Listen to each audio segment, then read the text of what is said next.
Hanya wanita, anak-anak, dan anjing yang dicintai tanpa syarat. Laki-laki harus jadi sesuatu dulu, agar layak dicintai. Itulah yang dikatakan Chris Rock. Laki-laki hanya dicintai jika dia bisa memberi. Pernah nggak kalian bangun jam 3 pagi, menatap langit-langit kamar yang gelap, dan tiba-tiba sebuah pikiran mengerikan lewat begitu saja? Pikiran itu berbunyi begini. Kalau besok gua nggak bangun lagi, dunia bakal baik-baik saja. Kantor tinggal pasang iklan lowongan kerja baru. Dan hidup akan terus berjalan seolah-olah kalian nggak pernah ada di sana. Kalian merasa bukan sebagai manusia, tapi sebagai onderdil mesin yang kalau aus, tinggal diganti. Minggu lalu, ada sebuah pesan masuk ke kotak masuk saya. Isinya bukan pujian, melainkan wasiat singkat. Seorang pria, bapak muda dengan 2 anak, baru saja kehilangan pekerjaannya. Dia menulis, "Mas, setiap pagi saya tetap mandi, pakai kemeja rapi, pamit sama istri, lalu saya duduk di taman kota sampai sore. Saya lebih takut melihat wajah kecewa istri saya, daripada takut kelaparan. Saya cuma pengen cerita, sebelum saya benar-benar menyerah. Kenapa kita sebagai laki-laki lebih memilih berbohong, lebih memilih hancur sendirian, daripada bilang, gua nggak sanggup." Hari ini bersama Kasih Paham, kita akan bicara jujur tentang kutukan menjadi laki-laki, mitos Sisyphus, dan alasan logis di balik sunyinya penderitaan kita.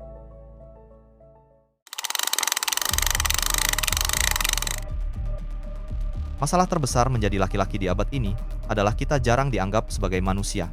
Kita dianggap sebagai fungsi. Kalau lo punya uang, lo berfungsi. Kalau lo bisa angkut beban, lo berfungsi.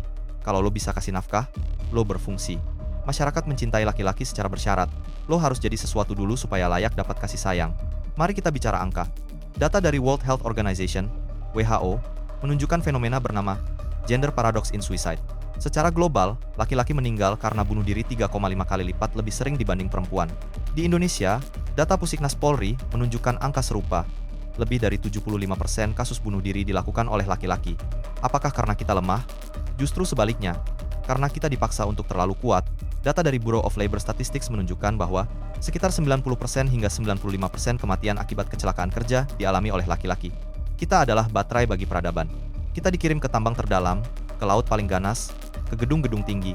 Dan kenapa di setiap bencana, instruksi pertama selalu wanita dan anak-anak duluan?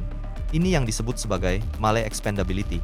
Sebuah konsensus tak tertulis bahwa nyawa laki-laki adalah aset yang bisa dikorbankan demi keberlangsungan kelompok.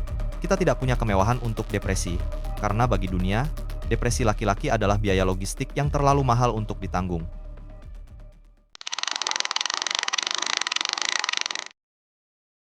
Dalam sastra klasik, kita mengenal Sisyphus, orang yang dikutuk para dewa untuk mendorong batu besar ke puncak gunung, hanya untuk melihat batu itu jatuh kembali, dan dia harus memulainya lagi dari nol, selamanya.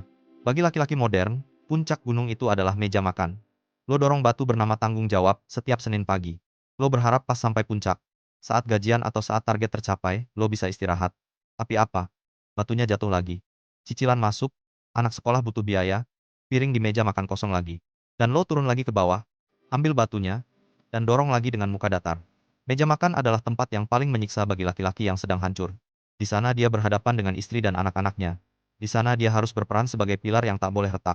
Dia menelan masalahnya bersama suapan nasinya. Dia tidak bisa menangis di depan piring, karena dia tahu, dialah yang harus memastikan piring itu tetap ada di sana.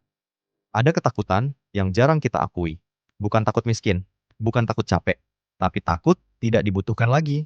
Karena sejak kecil kita diajari bahwa keberadaan kita harus punya fungsi. Kita merasa aman saat orang bergantung pada kita. Saat keluarga butuh kita. Saat teman minta bantuan kita. Tapi saat kita sendiri yang butuh bantuan, kita panik. Karena kita nggak pernah belajar jadi yang ditopang. Kita cuma belajar jadi penopang.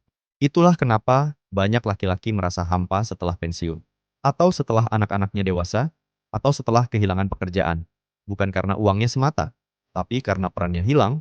Dan ketika peran hilang, kita bertanya, kalau gua nggak berguna, gua ini siapa?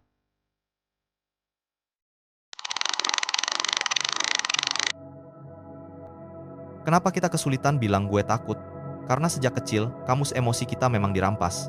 Waktu kecil, kalau kita jatuh dan berdarah, kalimat pertama yang kita dengar bukan apa yang sakit, tapi hapus air matanya, laki-laki nggak boleh nangis.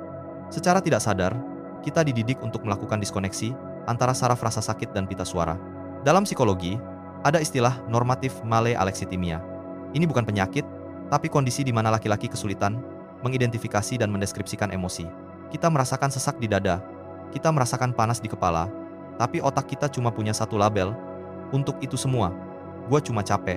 Kita menyebut depresi kita sebagai lelah. Kita menyebut ketakutan kita sebagai kurang ngopi. Kita memalsukan rasa sakit dengan istilah-istilah produktivitas. Karena bagi laki-laki, mengakui kesedihan terasa seperti mengakui kegagalan sistemik.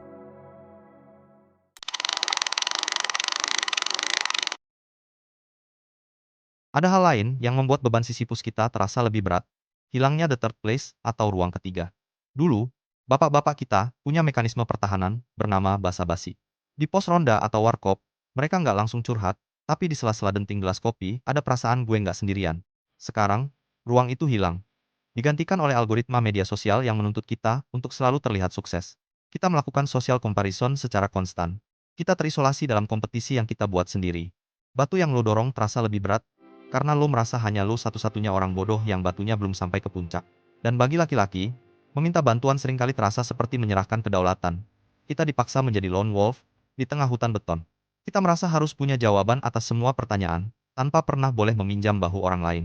Kita adalah generasi yang paling terkoneksi secara digital, tapi paling kesepian secara emosional.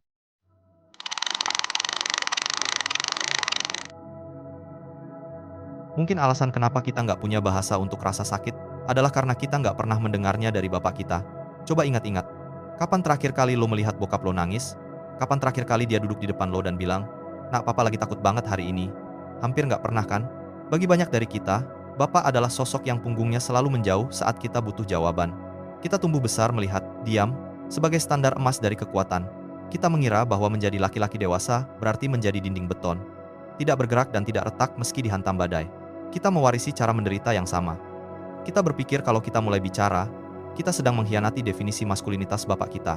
Padahal, mungkin saja di balik diamnya itu, bapak kita juga sedang menjerit, mencari kata-kata yang tidak pernah dia miliki. Kita bukan sedang mempertahankan kekuatan, kita hanya sedang melestarikan trauma yang bisu.